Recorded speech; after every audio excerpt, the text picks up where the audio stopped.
ধন্যবাদ সালাম ও শুভেচ্ছা জানাই। আউটসোর্সিং কাজ করেন, ফ্রিল্যান্সিং করেন, যদি আপনারা ভালো কাজ করতে পারেন তাহলে কিন্তু আপনারা আপনাদের নিজেদের ফ্যামিলি নিজেদের জীবনে কন্ট্রিবিউট করতে পারবেন।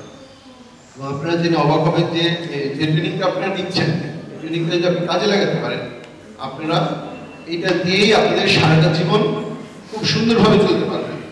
অনেক ভালো চাকরির চাইতেও আপনাদের ইনকাম ভালো হবে, কিন্তু আপনাদেরকে অবশ্যই এটা কাজে লাগাতে হবে এবং আপনাদের ভিতরে কিন্তু আগ্রহ থাকতে হবে, এটার পেছনে লেগে থাকতে হবে।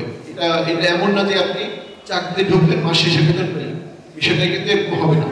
বিষয়টা হবে হচ্ছে কি আপনাকে এটার পেছনে লেগে থাকতে হবে, প্রতিদিন নিজেকে ডেভেলপ করতে হবে। পিছিয়ে আসেন।